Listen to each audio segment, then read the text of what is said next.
All right, what's up, guys? Welcome to Unfinished Business, aka the podcast about Calvin Heimberg's 2023 season, because we know he left everything unfinished then. Take it away, Tyler.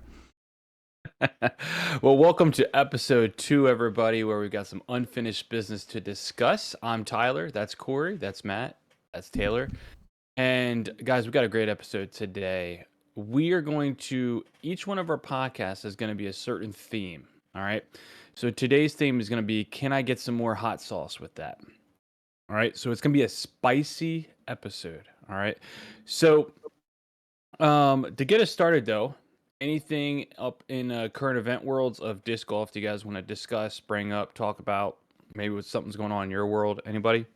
I actually filmed a video this week. Last week it was, what did I say, 30 degrees? It went up to 50. So I filmed Let's a video, and I'm probably go. going to film some more. Birdie just released their Ultras in the Color Glow plastic with like their normal stamp. So go get those on Gift cake? Birdie Supply. Is Those it are a gift cake? No, this one is a little less stable. Well, yes, it's a beef stick. We'll say it's a beef stick. Ooh, okay. There's another plastic that they made called Infinity, which is basically like their Z plastic. That is more overstable than this. So this should be like the happy medium. I've got a color glow Also- one, but I beat it up. I'm trying this time because I sounded like crap last time. So also actually I want to test out this microphone. Hello, can you guys hear me? Does this So one much sound good? better. Sounds great. That's So This much is- better. okay. Dude. Oh my gosh. All right. In fact, you didn't bring it up I'll work with before. this. You pull the mic closer to it. There we go. Yeah, there Can you go. guys hear the echo? No, Not really, actually can't. unfortunately. Dang it. I think It's it's good- another good effort, busted though. mic. Another busted mic. I might have to I- set up the settings or something. I'm not Dude, my sure. sisters, I had 3 sisters. They each had like 2 of those, bro. I can get you some more. And I'll ship them over, dude. Certainly. Well, I played a doubles match on Friday, and Ooh. it was for fun, but not for fun, if you know what I mean. Mhm. And my partner and I bogeyed the 3rd hole, and the other team birdied, so we were 2 back the whole time. And yeah, that was it. 2 back. No. What was your Never- name though? What was your name? Team name? I have no idea. We didn't have a Oh, team you name. didn't It was do- like, it was like a last minute, like we get together, and then we all flip discs to choose partners, and then I was pretty confident with what we got, and one guy on their team felt like he made all the putts, the other guy hit all the lines, and it's 2 Oh, okay. guys. If they're watching this, they're about to hear some new info, but it's the 2 guys I hate losing to, and I lost to both of them. So, Oh, that's I the also have worst some, when you go down early in a doubles match and you just can't come back. Like, you know, you've got the deficit the whole time and it just sticks. Like, that's the worst feeling. we birdied a hole that's a hard hole, and then they birdied the exact same hole with a long putt, and I was like, it's just gonna be one of those days, dude. Mhm. It's just one of those days, and it's just like we don't all get together to get a chance to play a doubles match. And I was trying to puff out my chest a little bit because they haven't seen my game. My game was not good. Was it there? They haven't No. seen my chest. Yeah, stay with the chest. Yeah. Yeah. I played Anyone else? I played Stafford Woods this weekend. Pretty high. I was very good course. #1 rated course in New Jersey, and I think it definitely lived up to the hype there. What is your letter grading for the course? We were talking about this. Me and my buddy were. I rated it pretty high out of the courses I played. In this scenario, are you going A as top or are you going S as top? Yeah, A is top, so Okay. A to F. I would actually I think I haven't played a lot of different style, so I primarily play woods golf, and so that's like a woods golf course with a couple open shots, and so it very much fit what I enjoy doing. But I would rate it decently high. I would maybe rate it like an A- or B+. There was just like 2 or 3 holes where like you just threw a hyzer, like that's all it was, and like that's good once or twice, but like it was like 3 back to back that was just looped in between. But I really feel like it like required a lot more shots out of you. Like, you know, I actually threw mid ranges more than I typically do. So I played That that. would Good course. When you say woods golf, are you talking like very like skinny stick trees that you're just like whipping through, or like kind of open brush? But both the local course that just got put in, There's the last hole is a par 4. The gap is maybe 8 feet wide, and you need to follow the 8-foot gap for about 350 feet. Oh, okay. So it's like that style, and if you just go off left, it's really New Forest there, so it's really, really just terrible. Like there's just no line there. But it kind of varies between them. It depends on like the forest in our area. So like in my area, most of the forest is pretty new. And then I played a doubles match as well on Saturday. I almost joined Tyler for his doubles match, but unfortunately had to miss. And then played a doubles match on Saturday. Took it down with a buddy who does not play disc golf against a pretty decent team. So kind of a clutch up here. Wow. Yeah. Yeah. What about you, Taylor? Anything? Yeah, I also filmed a video for the first time in like a month. So we're kind of entering the season here in South Alabama where like the off season kind of is more my in season because it's not super hot. It's more just like 75 to 80 and it feels great outside. So I'll be out there a ton. Shut your mouth. I wish, man. Come on now. So nice. I filmed a video where I went out. I was randomly going out. We just released Concrete Tombs, the Dallin Blanchard signature. I don't have it on me for product placement, unfortunately. Edited in. But they fly great. I wanted to go out and film with that, and then I had an idea where I was like, oh, I'll just like take every tomb I have and just like see how they all fly. Because if you don't know, I love the tomb, best disc of all time. Didn't know I had 12 of them, so I ended up with 12. Hey, do you like the tomb? Is it good? Yeah, I love it. It's good. So hey, you know what they say? What are they? Oh shoot!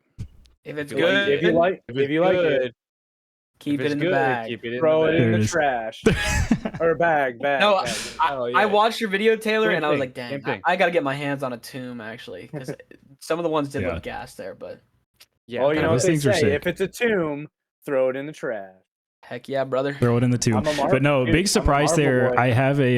I have one of them was 142 gram D Blender DX tomb. So I was expecting this was going to be like the flippiest thing of all time. Throwing into a headwind, put it on some hyzer and just kind of like 70, 80% like, this is going to be a roller. Hyzered out the whole flight. I was like shocked. That was insane. So I think that might be some hidden tech. I might put that thing in the bag for a little bit and see what happens. Ooh. Like that Blizzard plastic. Yeah, I picked up a Blizzard Beast this weekend. Randomly, it was a used bin, bro. That thing is actually sick. Like I had like, I don't really throw Beast specifically, but it just looked so good in the shop, and it's actually. I feel like the Beast is a low key underrated disc. Like everybody, I've got one in my bag. I feel like everybody thinks of it as a beginner disc because it's like in a lot of the beginner packs, but Beast is low key pretty sick. There's like a little like flip up action, and maybe it'll turn if you throw it a little bit flatter. But I have mine in champion plastic, and it's just straight, man. I was just saying, what speed is the Beast? 10. Yeah, it's a 10 speed. Okay.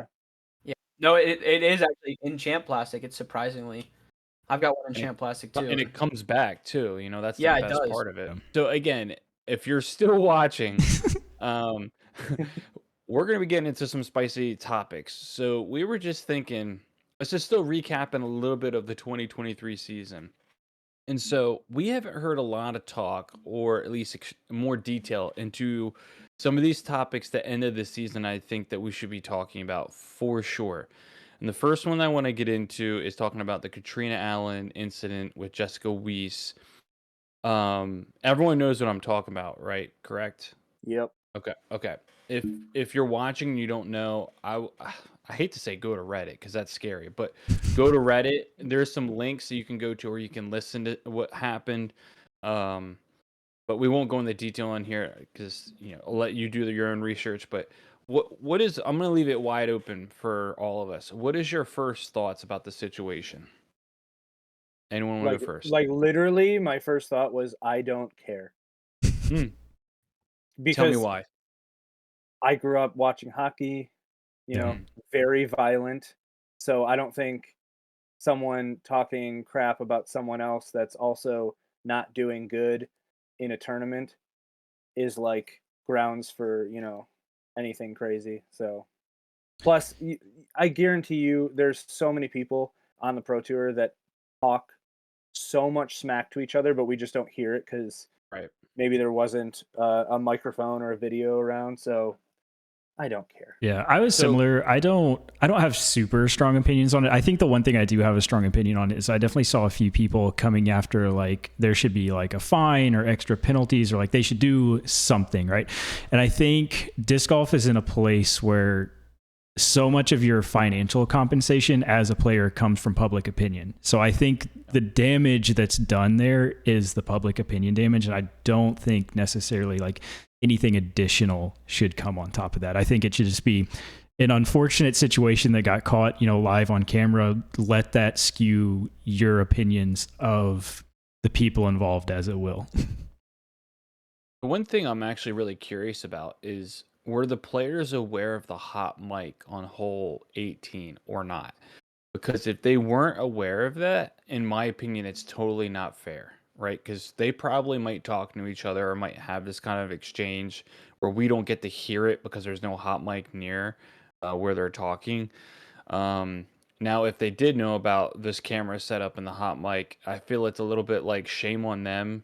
You know, I was going back and forth on the internet and I was reading a lot of. Or Go ahead. what if it was on purpose and they all planned like, hey, we're all doing terrible. Let's just spice this thing up. Yes. Let's just give them a show on 18. We know there's a mic. Well, I tell you what, it was definitely interesting. I don't know if Ella would have agreed with that. It was crazy. She seemed really shaken up with not being the one in the middle of it, is what it seemed like. Yeah, because maybe it was her idea. So like she's like, hey guys, I have this great idea, and then they started doing it like kind of on the side. So she's like, oh my god, like why did I do this? But it kind of reminds me of, I don't know, have you ever seen the Pitch Perfect movies? Yeah. It's like the movies with the girls that do a cappella. There is a scene in there where they all are fighting, and like I'm pretty sure someone pukes and they're all just like fighting around the puke. Literally, that's the scene that if I close my eyes, it's just that with like the women's pro tour like faces on there. So yeah. Tyler, as someone from like golf, like I played golf when I was younger, in elite, but I never got like crazy serious.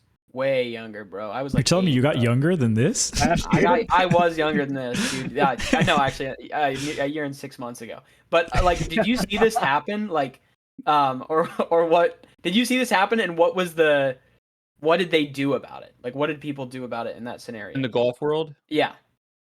I'll tell you. So I played high school golf. I played some tournament golf, and the high school golf, you're kind of around each other to have a little bit of like comfortability. The difference is that like I can't give huge insights with my personal experience because these guys are with each other all the time, playing with each other week after week. Now, I will say this: when it comes to the PGA Tour, there are definitely players that you don't like, or like guys that they don't like certain players.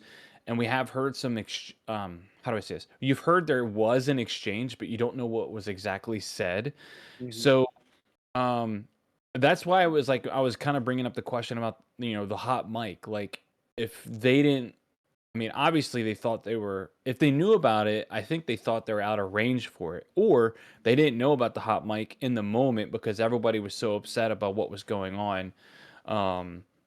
So yeah, definitely in the PGA world, like, there are players who don't like each other. Like, it's well known that Bryson and Brooks have this banter with each other. Now it's kind of like a friendly banter, but they still don't like each other.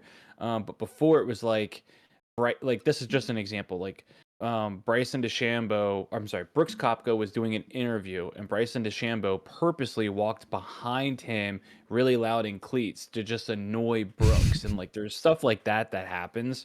And but I tell you right now, I've never heard on the PGA Tour mic that I can recall like a cussing going back and forth, like name calling and stuff like that. I've never heard that before in the PGA Tour. You're not going to, because they make millions. Yeah. We're just in we're in the awkward middle point where like we have the technology, but we don't have the production truck to like feed this through and cut stuff like that out. So I know that was just something they set up and just left. Yeah. And just like, this is live. Yeah, just leave it there and it's going to be good. Let it rock, dude. But yeah, that's exact. And then that happened. And whether they told players or didn't tell players about that, I don't think it's really like, I understand, like, if they had an idea or something like that. but I can imagine, I think if you are legitimately playing disc golf at a professional level and you can't keep track of your own score on a hole, that is actually definitely That's your tough. bad. Yeah. Like, come on now. Like, that can happen with buddies when you guys are playing a casual round, but like, Which is why I think it come was on. planned. Which is why he thinks it was planned. was But then, planned. like, the people that really want something to like come of this, like, do they want something to come of this specific scenario, or do they want players to have more respect when interacting with each other? Like, those are two different things. Like, if your goal is I wish people, like, players respected each other and interacted in a better way, that's one thing. But if you're just pushing like this scenario should have a fine, that's like a totally, different thing there. They might be related, but it's like kind of a difference in views there. And I think it changes from sport to sport, like Corey was saying. Like, bro, in hockey, that's every day. Like, but everyone hates when disc golf is compared to golf, even though there's no like, it's just logical. But like in golf, that might not be happening on live cameras as much, and that's the difference. Like we should probably compare what is considered professional in hockey versus in golf, and like see that there. But yeah, I think you've got some people not playing amazing, and then you can't even keep track of your own scores when it's literally your job. And then we just have this gnarly little. Yeah, and going back to keeping score, like you're never gonna see a PGA member who makes, once again, millions. Yeah. Not be able to tell, oh, did I shoot a par there? Did I shoot birdie, bogey? Like, there's no way. There's no way. And even if they do, they've got like caddies there with them that are gonna know Well, just as yeah, well as they are. they're keeping score for them. Yeah. Well, actually, you do have to keep your own score in the PGA Tour. Yeah. And But you keep your opponents, but they ask you for your. But This is my ignorance, but is there the same like scorecard verification process in golf, like where in disc golf we like you have to like you finish your round and then you have to go okay, like everybody check each other's score in that sort of situation? So, sorry, I'm blanking for a second. So in ball golf, gosh, speaking is hard. In ball golf, you get like a paper with a scorecard and another player's name, and your name's at the very bottom. That's a tear off. So you're literally on a paper copy, keeping your opponent's score and your score, and then you go to the clubhouse afterwards or a little like room, and you verify with each other. I got this score on these holes, and then you do the same with your score, and then you sign the scorecard. They sign the scorecard, and that's how you make it official. So they're out of date. That's what you're saying. Because we use phones. It's old, yeah, it's old school, but like everyone knows. But the scorecard, the paper scorecard, is the official scorecard. So what happens if it gets wet? I don't know. Do your best. It's a good question. No. One time, the only round of golf I played in the last like 3 years was in the dumping rain all day. Scorecards actually held up pretty well. I'm not gonna lie. Okay. 9 holes. You got like I guess not on the PGA Tour. I was gonna say you got the cart situation. You can keep it under there, but sorry to keep talking about like ball golf right now, but I just played yesterday and shot my personal record, and immediately had to tell Tyler. I shot a 79. That's a great score. I shot 9 over par for the course. It was a 70. It was 35-35. Yeah, I shot a 79. I will never do that ever again in my entire life. So, quick question, and then we'll get right back to it. What was the biggest improvement in your game yesterday that allowed you to shoot that score? So I'm on a league in the summer with a lot of my friends. Yesterday, it was me and my partner for that league, who is one of my best friends, and it was just us. And we were like, all right, let's go out by ourselves, relax, hit nice and smooth. And we actually did. When we're on the league, there's alcohol, there are antics, there are multiple people screaming in your backswing. So like there's I mean, we're all friends on the league. Right. So like clearly if I can get someone to mess up, I'm going to.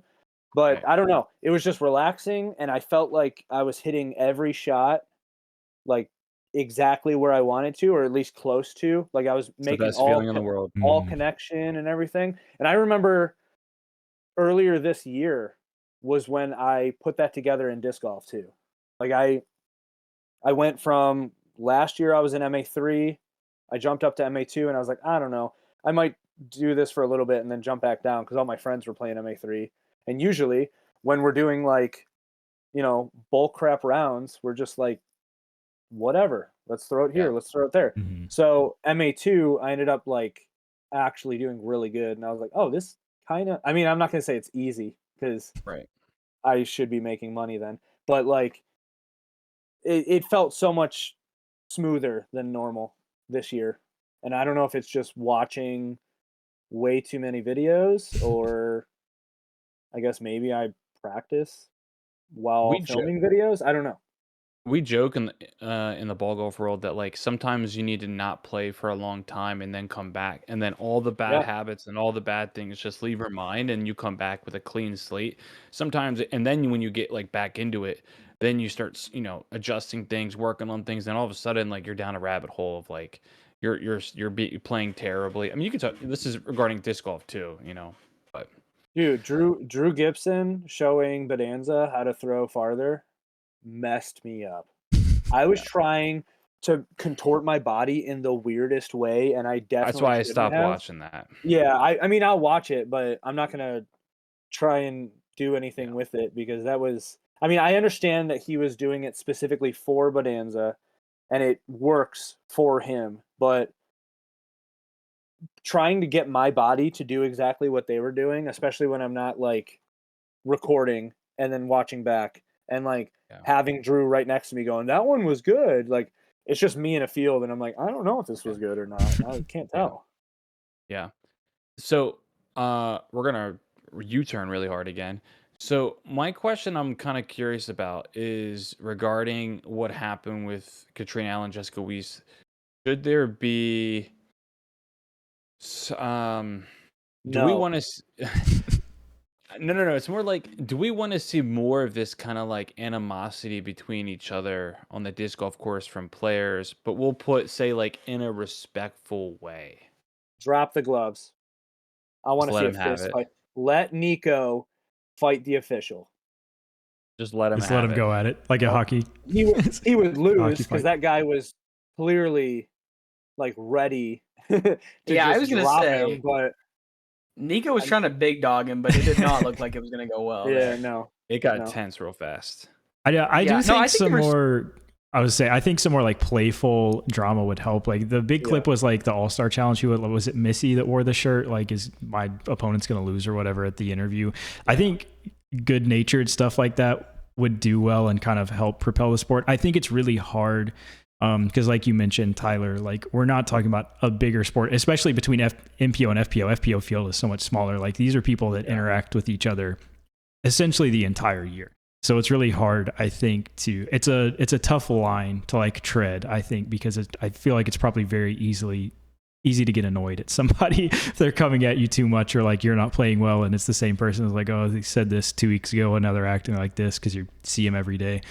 It's a tough balance to strike. Yeah, I think. I mean, I'll be honest with you. I'm like a little disappointed.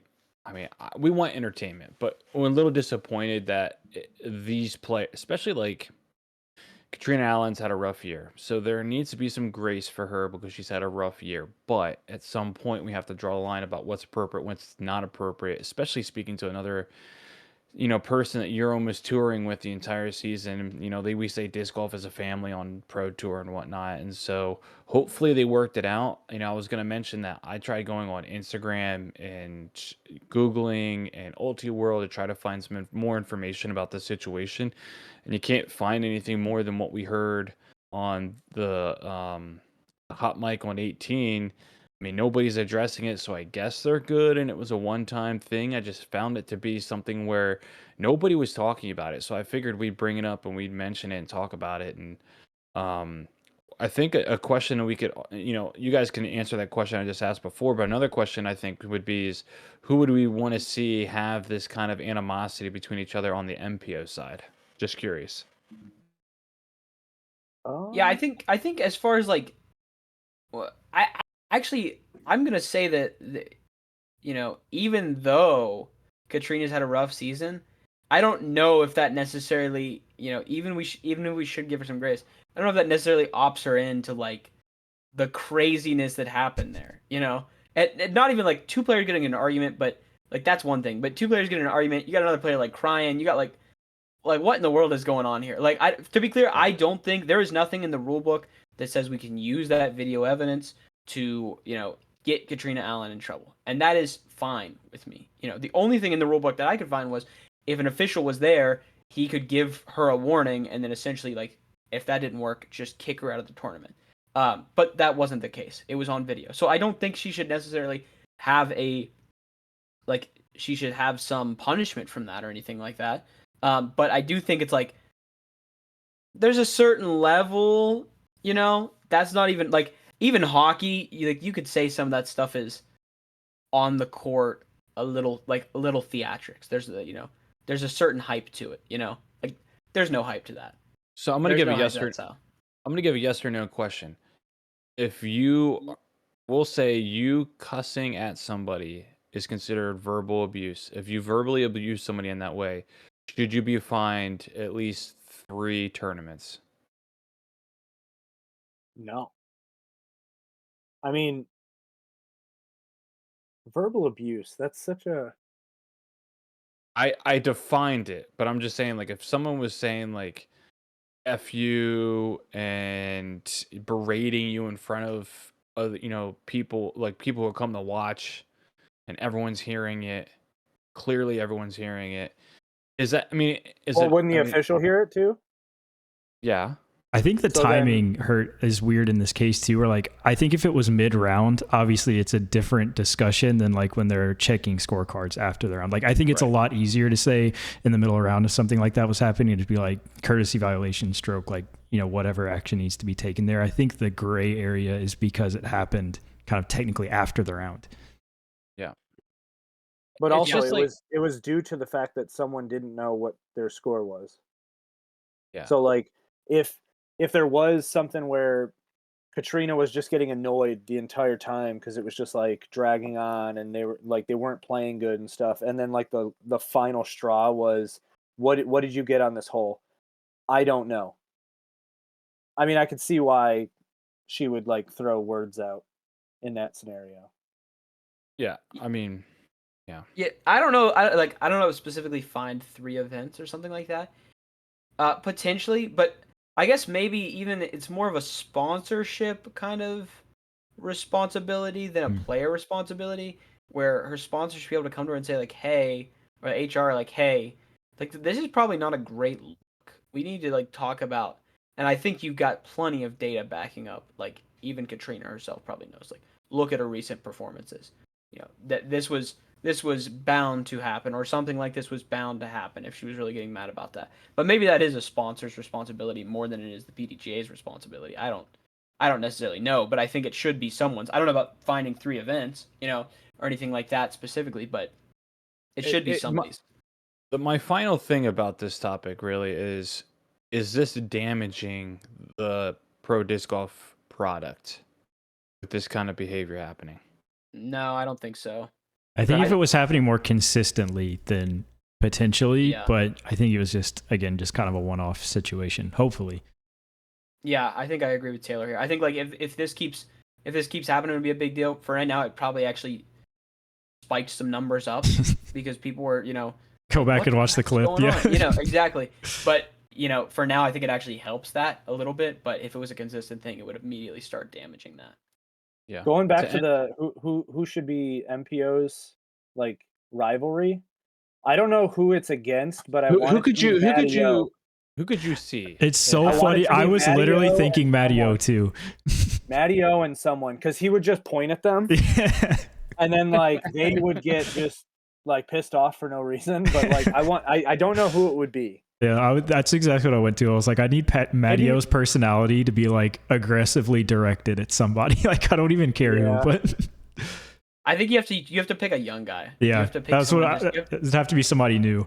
You have to pick like AB or something like that, who's just young and they're just irritated by some like older guy who's just like being an older guy, and there's nothing they can do about that.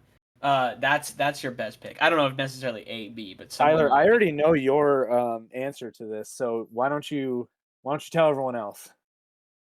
About who do I? Well, I love to see Drew Gibson get into it with some people in the course. I mean, I want to see some like back and forth if that's what you're talking about. No. I'm talking about two people that are on the same team right now that probably won't Gannon be. and Isaac. Gannon and Yep. Isaac, dude.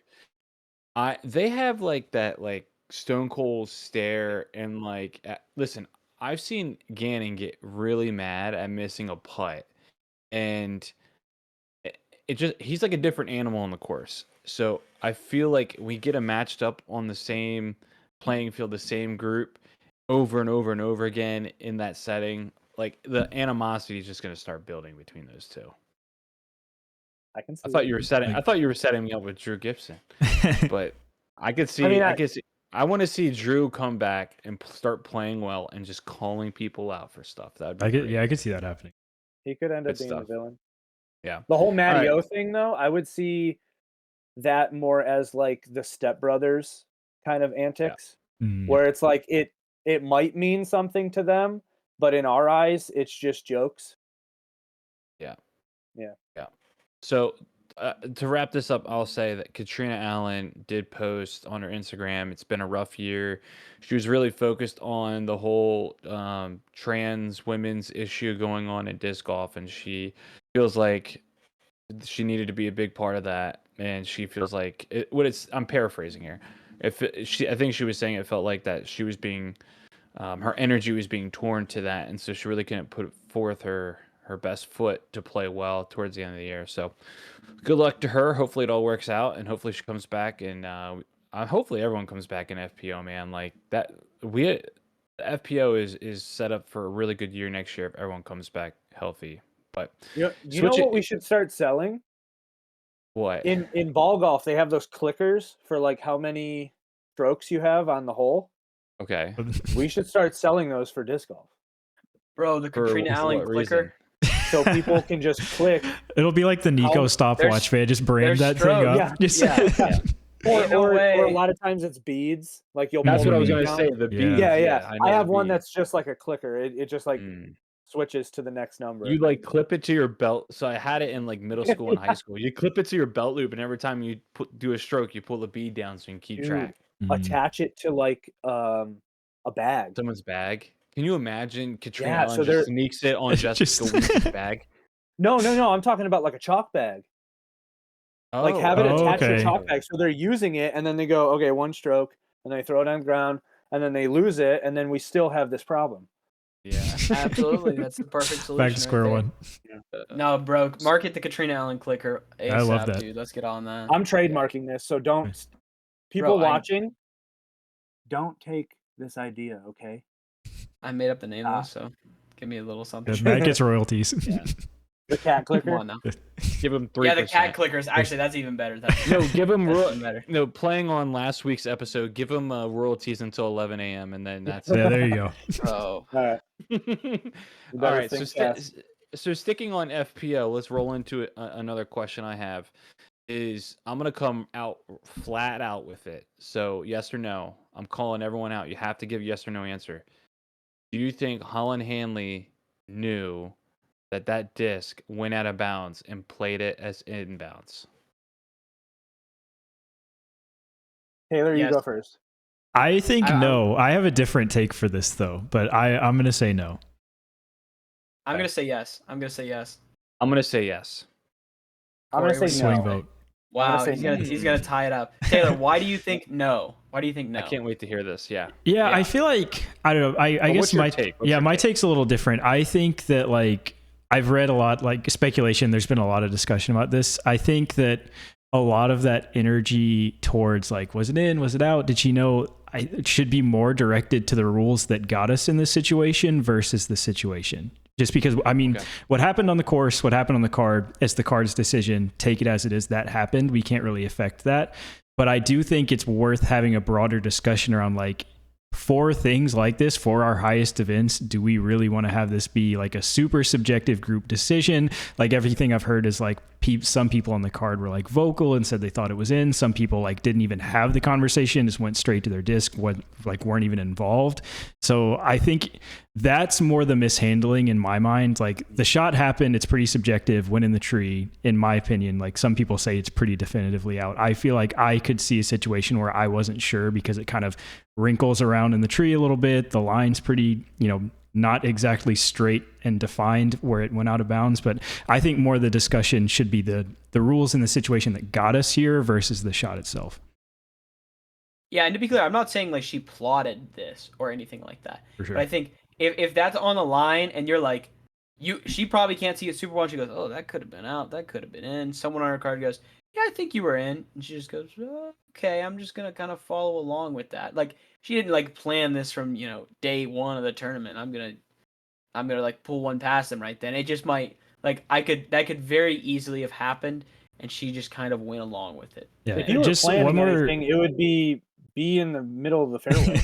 Yeah, yeah. Why would you plan like the most awkward landing? Yeah, I guess another piece of my point too is like if you listen to Tour Life and Brody and Yuli talk about this, like Yuli was emphatically, on the benefit goes to the player kind of rule that trumps everything. Like I think that's my piece, that like I would imagine how Yuli feels is how the majority of the professional disc golf world feels about this. Like if there's a controversial call, benefit goes to the player and we all kind of benefit from that at some point or another. Like I think my questioning is more of like, how strongly do we really need to be backing this benefit goes to the player idea when we're starting to gain, technology, spotters on the course? I get it if it's a, super hard to call situation. Nobody really saw it, 10 years ago, but we have the coverage now where it's pretty plausible that we could go and look at stuff like this. Plus, once you hear the first person say like, yeah, I think you were in, that's automatically, all right, it's in. Right. And my whole thing about it is, was she looking at the actual like disc hitting the ground, or was she considering above in the tree where it hit to be inbounds? Yeah, because it can be anywhere. If it ever crossed inbounds in the flight, right, then they played it correctly. You got to think of it as like a wall. So like if it did go over and then back out, then technically. But it all happened. I mean, we can go back and watch the clip over and over and over, but in the moment, you can't really tell what she was looking at. I know she's looking at her disc, but like where? What I would say is, when you were throwing that shot, and you're like, man, that's really I'm in the water. You're like that's really close, from being inbounds or not. And the way we've all heard it is that she went over there, or man, I don't want to quote this wrong. It sounded like it was kind of like she was waiting to hear what they had to say. When somebody said, like you said, Corey, oh, I think you're in bounds, you are home free. Like you can come out and say, no, I think I was out of bounds. But it sounded like she was waiting for somebody to say, I think you're in bounds. And then she was like, okay, yeah, I think so too. I think, and then you started, playing it in your head about, hit the tree, did this. Though.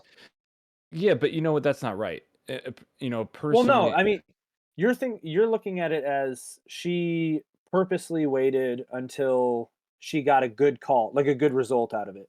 I'm just saying, like, my first thing would be, what do you guys think?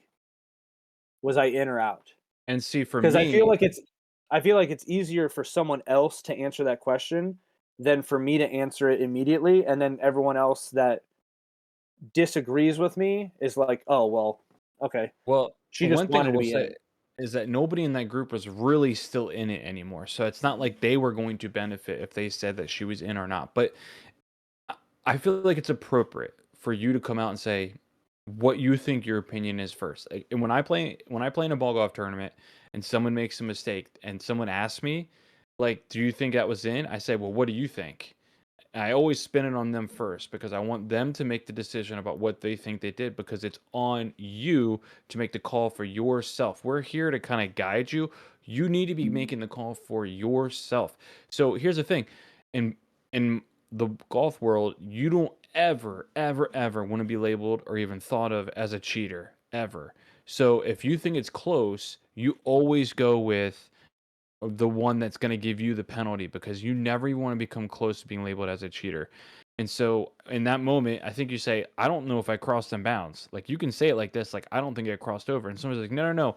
I saw you hit this tree. It comes down and then it goes out. Once somebody gives you an explanation about what they saw from their angle, then you can go forward and you can say, okay, maybe I was in bounds. But you always declare what you think you are first. I mean, at least that's what we do in ball golf. So Does ball golf have benefit to the player? there's really not a benefit to anybody. It's you got to call your own rules against yourself.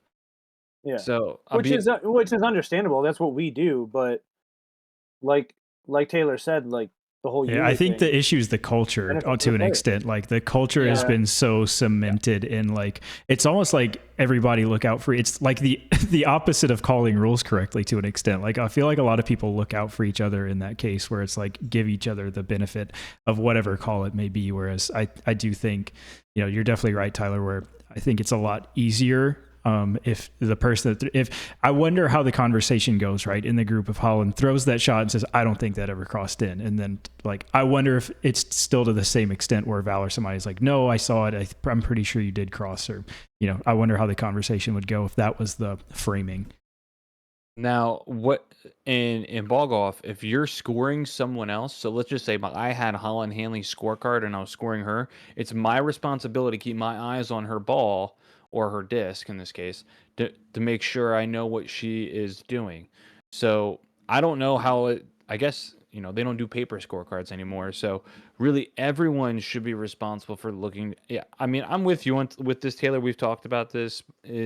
I can't believe like nobody got a good look from the group, and not everyone collectively was like, oh, I think this or I think that. The whole thing is a terrible situation for everyone, because Holyn doesn't want to have this hanging over her, for her first win, especially at Throw Pink. I mean, and most of us love Holyn. I mean, I think she's a great player, and I don't want this hanging over her head, but it looks so suspicious. Yeah, So, I was definitely super surprised to hear like not even the full group was like involved in the discussion, right? Like that was the crazy piece to me, that I feel like if you're a player on that card, like you have to be like knowing that it was close and knowing the situation, like the stakes, like you have to be at least involved in the conversation. Yeah, exactly. I think that's the thing, like kind of like, obviously I didn't hear everything that went on live. Maybe they cut and there was other stuff going on or something like that. But like it just didn't seem like there was a lot of discussion about it in general. It was just kind of like one or two people said something and the rest of the card just kind of wandered away. Like at least have some discussion there. I mean, I'm obviously not a professional, but if I'm playing with my buddies, most of the time it's because we're losing discs that we're tracking someone's flight so consistently. But like that's just kind of like second nature at this point. You got to kind of figure that one out. Like, so it just seems like a weird in between. And yeah, I love Holyn, to be clear. I think she's super cool. Yeah. I think she's gonna push the sport forward in a crazy way, and a lot of this like new FBO talent is. But like, it's not good for her, like you said, because that's looming over her first win, her first big W there. And then like it's just not good discussion wise in general. But I think Taylor's also right that it kind of isn't like necessarily, even if Holyn did or didn't decide she was gonna do this thing, it's kind of it's honestly on like the rules and the other players for not really having some input there, or those kind of things. And I would love to see what that OB line is gonna look like next year, and see if that's adjusted any. I want to say two more things, and I swear I'm done talking about Holyn. One thing is, I don't want people to start hating Holyn for this or anything like that. I just want to say, moving forward, how can this be better? Pretty much moving forward. And the second thing is, I don't remember, so we'll come back to it. I second that second one. Perfect. Yeah, I also don't remember. I think if you look at also like other people, I think just you're like Taylor's absolutely right about the culture there. Like I think if you look at people who bring stuff from other sports, like they're more conscious of these kind of things, or they're like I've talked with people about Brody, and they're like, yeah, Brody's like really locked in before his rounds. Like he's very, like he's only focused on like warming up and putting, and it's like very exact. And it's like, yeah, you're playing a professional sport. You should be. Like, yeah, you're playing a professional sport. You should be paying attention to what other people are doing on your card. Like, but in the culture, in the method that we've had, like, I don't think that happens. And it's not like conducive to that kind of culture. So I think it's expected to have something like this happen. Well, also you said there was like no other people on the card were like in contention. So yeah, that could just be the fact that they did not care. That's a problem. Yeah, I mean, yeah, that's not a good thing that they don't. Once again, it's not a good thing they don't care, but it could be. But they're over it. They're done.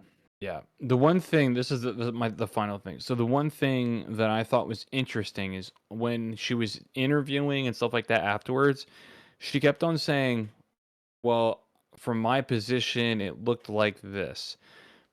I just feel like if you know that you're in bounds, you say, nope, I was in bounds, hit the tree, came down, rolled out of bounds. That's what I did. And it seemed like there's a little bit of like defensiveness of like, well, it was kind of hard for me to see from where I was and whatnot. And I don't like that wording. I don't like that.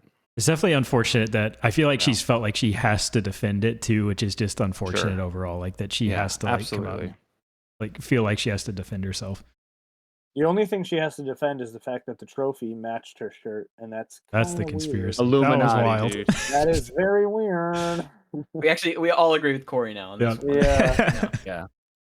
Yeah, we all agree with Corey. All right, so I think this is the perfect time to move into Not Trevor's Trivia. We're going to call it Not Trevor's Trivia every week. Not Trevor's. Very nice. Not Trevor's Trivia. All right, so here is the question this week, okay? It's kind of two parts in a way, all right?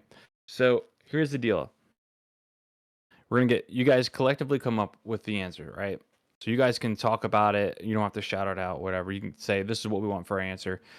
3 strikes. 45. 1 strike. You're done. Did I get it right? What if it was right though? No.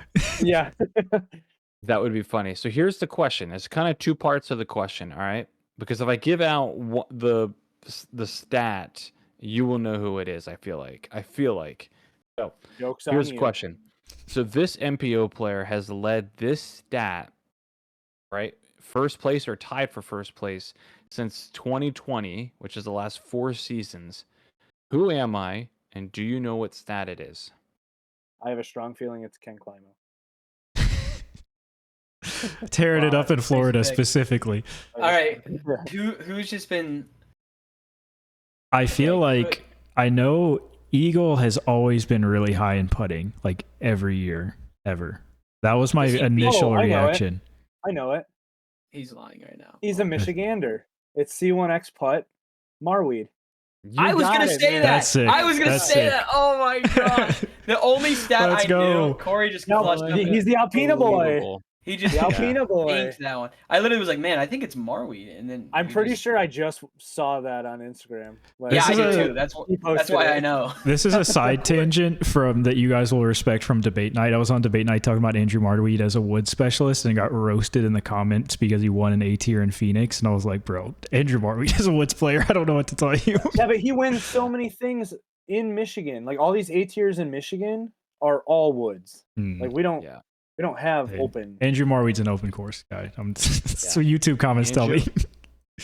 Andrew Marweed has been in first place for the last 4 years, or tied for first place in C1X putting, which is, I think, incredible statistic.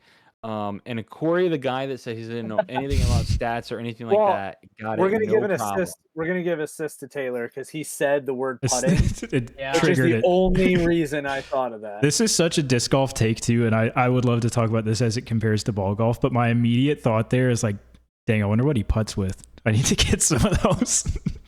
Well, he switched. Dude, that'll do it. He switched. I mean, he went from Innova to DGA. Yeah, and still was in first. DGA. No, he hasn't always been. What was he putting with? I think he was just putting with regular like AVRs. Yeah, I would. Surely steadies now, though. Yeah. Steadies now. Yeah. He was putting with AVRs. I think like plain ones at Innova.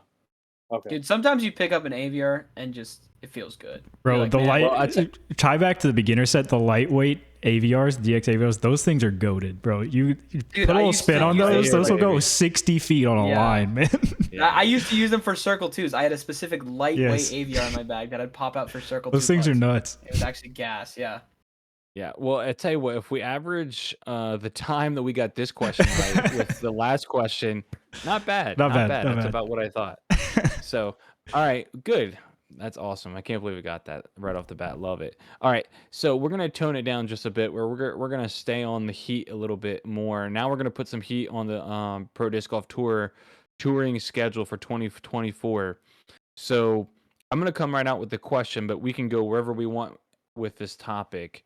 Did the PGA Tour, PGA, did the Pro Disc Golf Tour get it right or wrong with the 2024 schedule? No. Ooh, why Taylor? Why Taylor? It's so hard for me to look at that schedule and be like, oh, the first major's in July.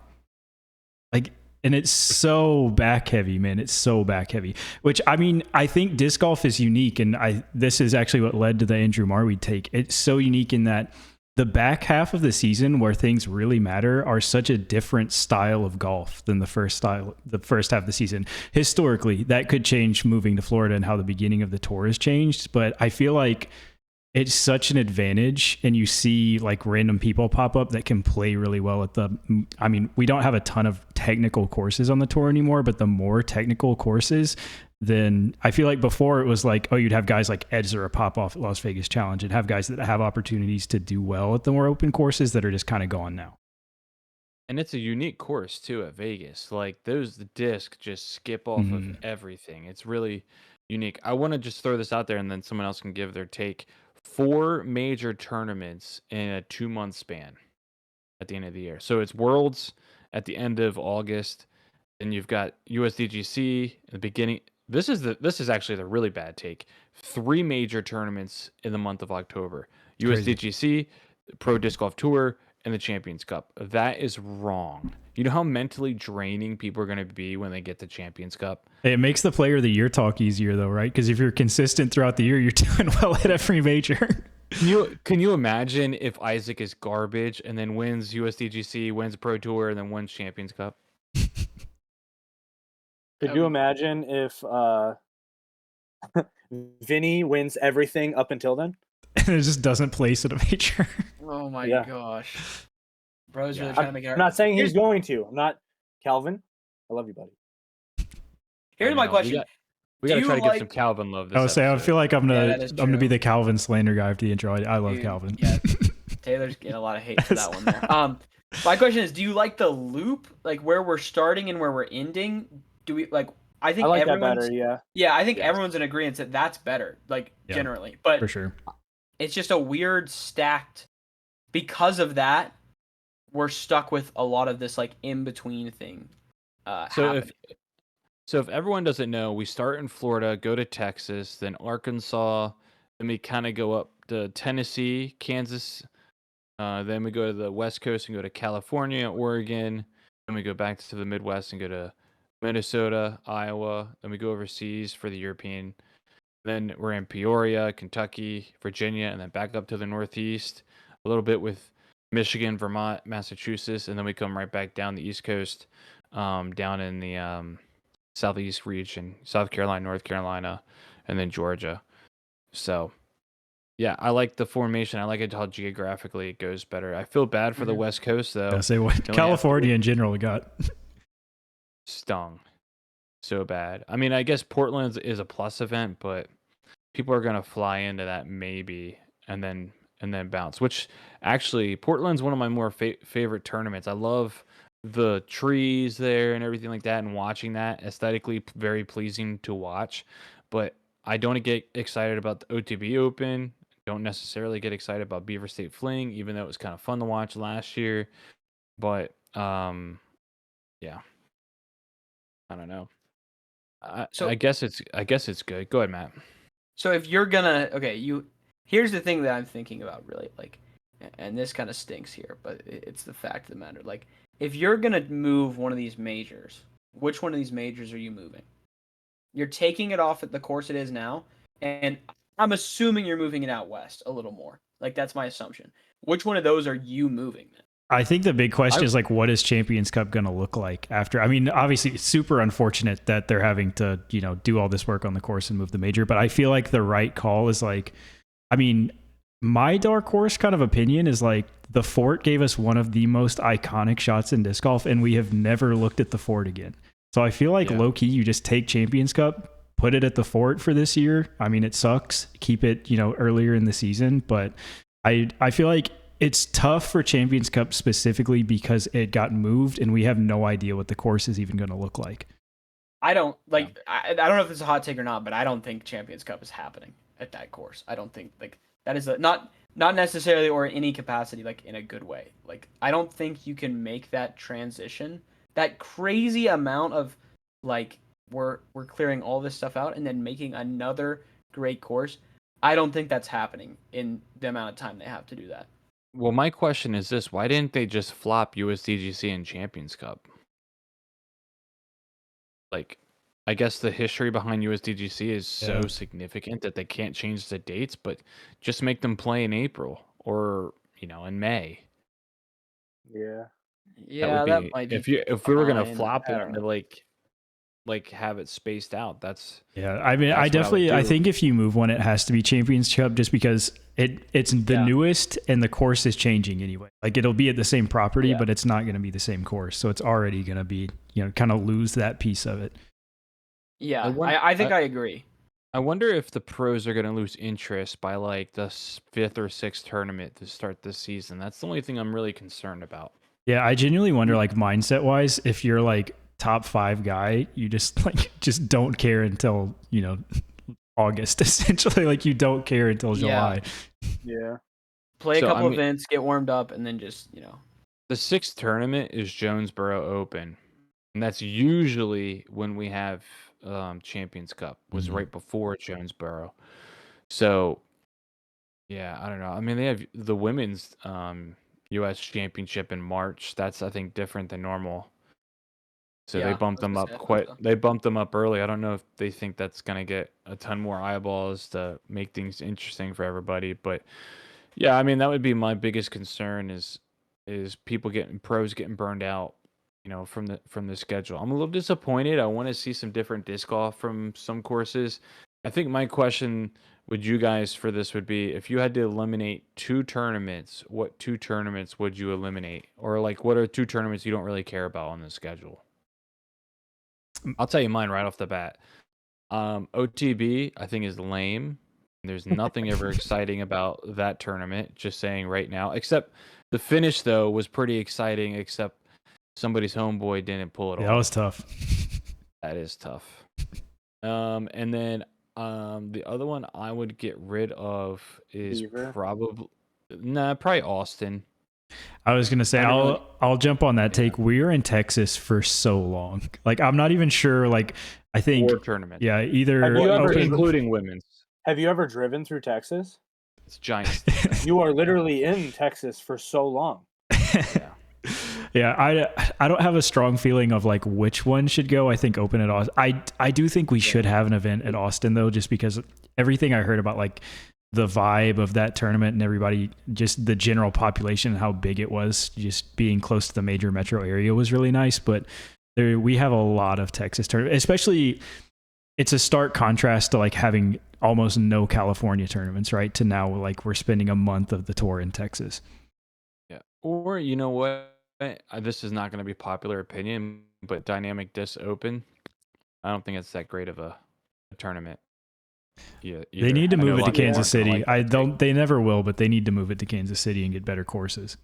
I really want to see like an urban disc golf course in a city. Like that's what we need to put together. Like that would be sick. Like Chicago or something like that. Like dodging bullets and everything. They actually it's not IndyCar. IndyCar actually took over Detroit. They closed off the downtown and made a racetrack. They've got the F1 Vegas. stuff in Vegas, yeah. Yeah, Vegas next week. Yeah. Well, that's different. That's Formula One. They have all the money in the world. Yeah. No, I think I agree. OTB probably, and then I locked in on the Open at Austin before you said that. I was like looking through the list, but I do feel a little wrong for that. I think there is a certain I don't know. It depends on what you're aiming for. I think there's the aiming for like a really well populated area, and like that could work well, or like somewhere that has a ton of stuff around it. or somewhere that has like an amazing course. Wasn't the Texas State's course not like super well received last year? I have a feeling. Yeah. I'm trying to remember back. I feel like that course was like not great. But Yeah. it's definitely got to be a with Texas. you. I was event gonna for me. say that. Is this the first time Florida Open is like on Yeah. the map Mhm. Yep. ever? Mm-hmm. Ever? Yep. I mean, that I know of. Yeah. Well, it's historically, was it throw down the mountain and they're just moving the tournament and making it. Yeah. So, I mean, I definitely have been a fan of throw down the mountain coverage in the past. So I'm glad that course is getting kind of highlighted. I think it makes way more sense to start in Florida than it does in Vegas. And it snows half the time for the FPO rounds. Yeah, that is true. That's kind of why they even started in Vegas. Like, why go all the way to Vegas and then come all the way back? And I don't know. Did you guys see the for Worlds? Did you see the other course? Did you watch? Foundation did a video on it. Yeah. Yeah. I mean, it definitely looks cool, but there's definitely like they got to work out some. The one spot that was like a basket on the craziest angle of all time. They're like, I know, I putt that, I'm slipping and just falling down, man. There's no way. I want them to mount the basket 90 degrees on a tree, so you have to like somehow hang you have to the dart disc. that in. All right. Yeah. Okay. Elevation disc sales skyrocket immediately. Yes. That's the real reason Brody was making all of those soft putter into the cage videos. I just wanted to throw this out here. This was released today on Ultiworld, talking about how there's some DGPT Q-Series, which is like what they kind of have for the LPGA Tour, which is how you can kind of get your tour card. It's kind of saying that on Facebook there's some Q-Series events that have been posted, like the Kansas City Wide Open that used to be a silver event. And some players on social media have made references to Q-Series. It says that the Disc Golf Pro Tour has not announced the details about the forthcoming Q-Series, but it appears that the tour a more clearly defined qualifying pathway to the tour card with a new event series that will effectively replace what was once called the Silver Series. So it looks like that's going to be coming as well. So some of those old courses that were Silver Series, maybe it'll be a Q Series is what it'll be. And it's called Q Series? Yeah, it is. It's not official. It's not official yet. Oh yeah, you're right. That's what you're absolutely right. Facebook's it's right, Facebook hold on, official. Exactly. It says bro, he's in on the Facebook. Okay. Has Facebook posted series? on Facebook. Oh, dude, Meta gave us a lot of money. let me it says the Kansas City Wide Open has posted on Facebook about being a Q Series event for 2024. So they leaked there needs to be information a before Disc Golf Pro Tour. There needs to be a comma somewhere in Kansas City. Is it Kansas City Wide Open or Kansas City Wide Open? It's Kansas City Wide Open. 4 words. Dude, this isn't an English. I know it's 4 words, but is it like? Is it wide open or is it the Kansas City Wide Open? Dude, just say it all at once. Kansas City Wide Open, man. Oh my god, that's all it is there. Okay, here's my question: what would you call the quote unquote Q Series? Because we have like the Corn Ferry for golf. You've got like the OHL for hockey. What would you call it? It's got to have a cool name. It can't be the Q Series. Silver Series. But that's already taken in Europe. That's true. It's the Barbasol Points Cup. We got to find a sponsor to just tag a name onto it. Yeah, that's a W there. Just Shaving cream series. The shaving double G beef jerky series. I guess my question with these like Q or qualifying series, and I think Hunter asked a similar question the other night on Grip Locked or something, but like, is this only going to be available to people who currently don't have tour cards? Like, is that the method there, or because it's not really clear? Because if it is, like, that's one thing. But if just anyone can play it, like, what's stopping a couple big dogs from just hopping in some of these things that are just like? Well, how is the tour card be like? It's points, right? Yeah. So it should be. There should be like a cap on like where you are in points, and then anyone under there, even if they have a tour card, should be able to play so that they can gain more points, and then other people can start getting points, I guess you could say. Yeah, and it says they'll have their own unique point structure, but we don't know what that's going to look like Yeah. necessarily yet. That's always been my issue. Honestly, no, Corey, that sounds like a good solution, to be honest with you. I'm not. I think the issue is the structure. I feel like, especially for like the mega fans like us or people that listen to a disc golf podcast, it would be super cool to see like these extra qualifying events. We see people we get a chance to break out that we don't see all the time. But like right now, you're definitely right, Matt, that it's just like those people and then like 2 pros that probably wouldn't snag a win on the actual tour, like the pro tour events, but like on the lesser field, they just come in and kind of beat up on local pros right now. So I think we need more players and just a better like infrastructure behind the events. Yeah, and they may announce this infrastructure and all of our things are like covered, but I don't really expect that. I don't think. Do they say like the last 10 places on the tour are like have to fight for their card for next year? Yeah, that's what I was curious about. I didn't see anything on it, but maybe I'm just like missing it entirely. I mean, Also, I when really are don't these think events? I don't know. I don't think it's been posted yet. I think they're trying to wire out some the details because there's 1, 2, 3, 4, 5, 6, 7, 8, 9 events that were Silver Series last year that aren't on there. Like that's a lot of events to remove. So I'm sure they're gonna have a ton out there for these people to be playing. And I mean, in ball golf, you go to a Q school is what it's called. You have to pay a ton of money to play in it, and it's literally like 5 tournaments that you have to play in, and you advance through to the next tournament, and then you get onto the Corn Ferry Tour, and that's how it works. So when are those events? Are they during the season? Because I feel like this would make sense if they were on the. They're off like season. right now. Okay, yeah. They're going. Q school is usually in October, November. Okay. And it's like down in Florida or whatever. I was gonna say more Texas, more Florida.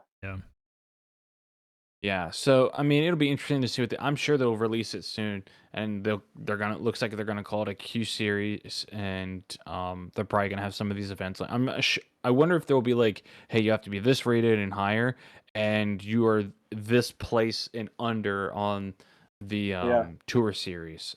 That's what I would think. And they'll choose, I don't know, how many of those people, 25 people to get a tour card. I mean, that's what the PGA Tour does. So my official naming scheme is going to be the off series. That's perfect. I like it. Okay. Someone submit that to somebody high up. Let's get that taken care of. The only 2 events I see, it looks like the Cascade Challenge is going to be one, and then the Kansas City Wide Open, and then a bunch of people have commented about I saw that potentials of others, but no specific information. But I mean, we must surely be in Vegas will be an A tier. If I'm sure that's is that by now, but that's at least will be good. I'll be interested to see how many people do that. So, all right, let's move into our last topic for tonight. So this one is going to be our way too early hot takes for 2024. Anyone have any way too early hot takes they want to throw out there for 2024? Putting money on it right now. I don't even know if that's a hot take. Would you like Would you like to provide more details? Yeah, it's when Aaron Gossage, who we call Goose, he ends up getting first place at the Discraft Great Lakes Open, and when the camera pans into him, I'm gonna be behind him going. No. Get a sign. I called it. Yeah. I'm kind of asking for like source, perhaps. Something like that. I personally saw him throw insane shots, like drives. His putting was kind of there this year, but I think next year he's gonna listen to our first podcast. He's gonna change his putt so that it's not as stabby. He's gonna do the Isaac little, He's gonna end up getting better than Marweed circle 1 putting. Knock him out, get that record, and then he's going to take on D-Glow. So this wasn't a hot take, and then he made it one. Like, we had this... yeah. Originally, we're like, yeah, that's reasonable. Like, better than Marweed's Circle 1 stats? Bro, come on. I respect it. I respect it. Me- Taylor, do you have a hot take on this or no? I do. So I'll set you up here. So historically, we've had a player, younger guy, have some breakout tournaments, broke out a little bit at GBO, had a chance at a major, at an old major, not a major anymore. Really kind of threw it away at the end of the event, and he's now a pretty generational player that we call Eagle McMahon. AB is learning how to win, man. It looked rough at European Open, but I have AB winning a major this year. I think he's going to make a big step forward, play out of his mind, and get some big ones this year. That's so crazy. That was exactly what I was about to say. Just such an L because I could have said it there a second ago. I'm in the exact same boat. I think AB is due for a win, and I think as he continues to play, things like nerves and things like that are going to calm down a little bit. He's going to become a more relaxed player, a more calm player, and I think it's kind of inevitable there. I got another one, but I want to hear what Tyler has to say. I am curious what Tyler has here. I don't have, this is really sad. I don't have a definitive huge hot take. My only hot take is this. We will not have more than you know what? I'm sticking to it. I don't care. It's way too early, right? No one will have more than one win next year. That's a hot take. That actually is. That's a spicy one. Take. Yeah. Holy! Yeah, I've been thinking about that one. I think there's too many good players, and I think we might get to a point where, I mean, I really don't think it'll happen. But that'll be I'll write it down for a hot take. So then next year when it does happen, I can say, "See, I told you so." But that is my way too early hot take. There's so many good players now, and on the other hand, I'm thinking Calvin's gonna have a monster year next year as well. So, but Calvin, I don't know how Calvin can get any better than what he did this year, except win all the majors. That's the only thing I can think of. You know who else is going to have a monster year next year? Someone who just had a kid, Paul Macbeth. Yeah. I was thinking that too. Back. Yeah. Dude, he's going to be like Batman coming back in Dark Knight Rises and just take out everyone. I think he's going to win at least 3 Pro Tour events, possibly 1 major. And I think he's just going to dedicate it all to his kid. It's just going to be like, I mean, that would be the one thing that he wants to do more than anything. Or at least if I was in his, I'm not Paul Macbeth. I'm a lot taller. But if I was him, I would dedicate everything to the child that was just born and to show all of the people that think that he's, I mean, I wouldn't say washed up, but a lot of people probably have said, oh, Paul Macbeth's washed up. He's not. Yeah. He's going to be coming out swinging, and I think he's going to end up winning. He's going to have that famous roar that he has every single time he cashes it from like 90 feet. It's going to be Matt. I know you weren't around when he was good, but like it's. I've seen the footage. Guys. Come on. But I don't think that's like that is legitimately a hot take. Like I don't. To be clear, I don't disagree that he's he could still be a good player, but I don't I don't know if necessarily we're going that crazy, bro. Nope, he's gonna win. He's gonna win 3 Pro I could Tours. see him winning 3 in a major. 3 Pro Tours. 3 with one of those being a major. Yeah. Yes. Tyler's conflicting his own hot take right now. And with none I'm of saying them I can see it, but none of them being D-Glow because that's when Goose wins. Obviously, So, Goose is locked lock it in now. Mm. Lock it in now. Yeah. You heard it first. I don't know what else you have to say. I think I'm against Corey on this one, bro. I mean, if it happens, awesome. I'll be as hyped as the next guy, but I don't think it's. That doesn't know vintage Paul. He wasn't born yet. Yeah. I'm just. It seems insane. I would be far more likely to agree with Tyler's take on the 2024 season than Corey's take right now, because I think Tyler's take is inevitable. There is like, if it doesn't happen this year, it'll happen next year. Like, it is just the way the field is going. Like. We mentioned it last week. The has beaten Paul Macbeth stat used to be a great stat, and now everyone and their brother has it, bro. Like, that's just a different thing. Let me explain my actual reasoning. I wanted to let that marinate for a little bit after I said it. My actual reasoning is this: you're not playing a major for so long. Like I already mentioned, pros are going to get bored playing the beginning of the season. for them to win week after week, they're gonna have to be locked in, and then all of a sudden they have to turn it on at the end of the season for these tournaments. I think the stress level is just gonna be like so out of balance. Like it's gonna be like this, and then it's just gonna be all over the place at the end of the year. So I think it's gonna be hard for players to stay locked in for a while and then just flip a switch and turn it on at the end of the year and playing really well when it matters. Yeah, but the ones that can do that will do that. I think so too. But I mean, it's only the top dogs that are going to be like, okay, let's go win a major. So I have a question for you. Who wins more majors next year, Isaac or Gannon? the Detroit Lions.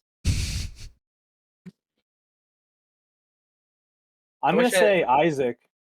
Yeah, I'm leaning towards Isaac, but I don't really have a lot of logic behind it. I'm gonna say Gannon. New sponsor energy. I'll say Gannon. I'm saying Isaac. Yeah.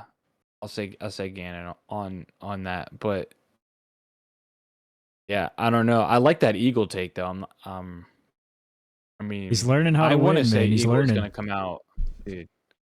I feel like that emotional maturity has always been a really hard thing for Eagle, and maybe he's hit that peak. He's hit some like, he has a home. He's got a pretty established girlfriend. He's coming off of surgery.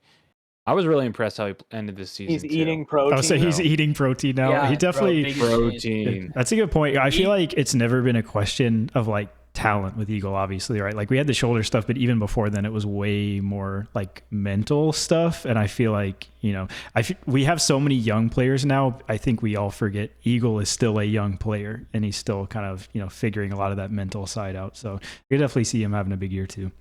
If Eagle comes out next year and just looks like Ezra, I will immediately just agree with everything Taylor's saying. Not a chance. His neck just doesn't change the size though, so it's just like Everything else is. And then Yeah, I'm interested in that. If he comes out he's gonna get like a 50-pound what is it called, kendama or whatever it's called, the flipping thing, the ball. He's gonna get one that's like 50 pounds so that he can just like work out with it. Yeah, dude. No, if he does, even with the neck, it's even more because that's scaring the competition right there, man. Yeah, that's true. Yeah. Have you ever seen those pictures? Are you guys Pokemon people? Yeah. Have you seen those drawings of like what Diglett looks like underground, and it's just like this jacked, massive man, and then the Diglett head. Oh yeah, that's what he's gonna look like. Check this out right here on my desk, right here. The origin of Pokemon. Oh wow. He's got this is pretty cool. I got this from a grocery store. Dang. Nice. My hot take from 2 years ago to Trevor when he was doing like that Twitter Spaces thing. I came onto there and said Ella Hansen and Holyn Handley will have more world titles than Paige Pierce by 2030, and I got laughed at. But I think I'm the one who's laughing now. I'll say it's less questionable now for sure. I think you're the one who broke her leg. No. Yeah, that logic tracks a lot more now. The sad part is I totally forgot that happened, and then I was like, "Where's Paige Pierce?" And everyone's like, "She broke her leg." And I was like, "Oh yeah, that's right. I forgot I did that." That's unfortunate part there, dude. We never know. There's no inclusive. Anyone else have anything really good that they've been thinking about? No, I think that's it for me. I was cooking. Stolen AB takes, stolen Andrew Marweed stat, bro. I'm kind of out. So Matt, what was your hot take again? I want to make sure I got it. My hot take was AB is gonna win something next year, but I let Taylor go first, and then he said the exact same thing as me, which is just the classic. So you both think AB is gonna get his first win next year? Yes, absolutely. I do too, but that's not really a hot take. Oh, I said major to be clear too. I think he's getting a major. Oh, major? Oh, yeah. There you go. I don't know about major. I'll say he's gonna get a decent win, but I don't know. It depends on how cool his sunglasses are. That's true. Dude, his latest video is just him just warming up while eating a Jimmy John's sub. Incredible. It's like, dude, this kid's young if that's just his move there. So Taylor, which one is he gonna win? Be specific. I'm gonna say Worlds. I might as well. It's the way too early take. I'm gonna send it at Worlds.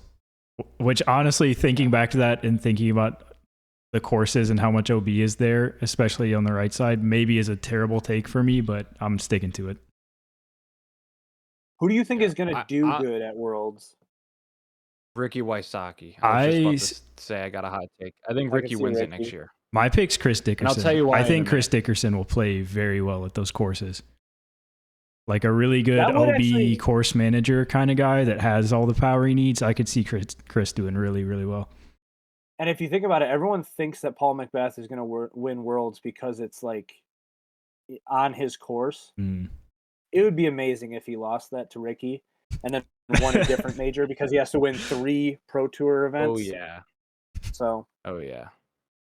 Yeah, I That would be think good. so. My brother moved to that area, and so we have a course here called Iron Hill, which is comparably really difficult course, just like New London. And my brother was trying to tell me he thinks New London is more difficult than Iron Hill, but in a different way. I don't know in what different way. I think he just mentioned there's a ton of OB there. Iron Hill is super tight, and Ricky tears up Iron Hill every time he came for the Delaware Disc Golf Challenge. So I'll stick with Ricky. I think he's got to get over the hump. Okay. All right. Anyone else? I'm I think good. we did pretty good there. Guys. I think we had some interesting takes. Catrina Allen. We got some bringing back Paige Pierce breaking her leg again. That might be a weekly thing that we got to bring back is the broken leg. Oh yeah, what's the music festival counter up to right now for her? Bro, What's she just broken went to leg? one recently, did she not? The Paige Pierce 4? Music She's up to Festival 4 counter has now? got to be a running theme. Yeah. No, I literally looked and I was like, dang, again? She got another one in there? Like, what in the world? Yeah. But no, it's numbers are going up. I do want to end the show with this though. I wanted to begin with it, but then I decided to save it for the end. We had a personal attack on one of our beloved cast members of his native people. So Konner attacked Michigans and said he hates Michigan multiple times on the but last week's Grip Locked. I just want to give Corey an opportunity to respond if you'd like to. Wait. Before he does, what did he say something specific? I did not hear this. I heard one of them, but did he say something specific he didn't like? No, Hunter made a joke about Michigan stealing a flag or a sign or something, which I think U of M did. I don't know. I don't pay attention to college ball, but that happened, and then out of nowhere, Konner just goes, "I hate Michigan." No clue why, but it's there, so you can go back and watch it. How would you respond to this now? Well, Konner, I didn't do anything to you. My people didn't do anything to you. I'm pretty sure your girlfriend has family in Michigan. Or I'm just making that up. I'm not actually sure. But I'm pretty sure you've been to Michigan. Brad has family in Michigan. I'm in Michigan. We did nothing to you. And therefore, you're not getting a one wheel. That's all I have to say. That's so sad there. And we'll find out because his break 86 is coming up. I'm excited for that. Is it tomorrow or Thursday? I have no clue. I don't even know what day it is today. They said it's Monday, by the way. Just FYI. They've been hyping this thing. Yeah, we'll see what happens. Did you ever expect it from I will Konner? say... Is Konner the one you expected to give the hate? No. Never. I really thought I was surprising. They dissed Michigan because then Trevor said that Minnesota is the hockey town. And Yeah, Corey I already explicitly said, there you go. So you're a lot of going to fight disrespect everyone going on to the death. Yeah. That's Corey's Lynchburg video. It's just 1v1s. He has to take each foundation member back to back and just one fight. He has no recovery time, no rest time. And just see how far he can Silas, you're next. oh, heck no. You might want to stop. All right, everyone. I think this is a good opportunity to wrap it up. I think it was a good conversation. We just want to give another shout out to Foundation Disc Golf for helping us get going and putting this out there for us. But yeah, I think we'll see you guys in the next one. See you guys later. Bye, guys. Bye.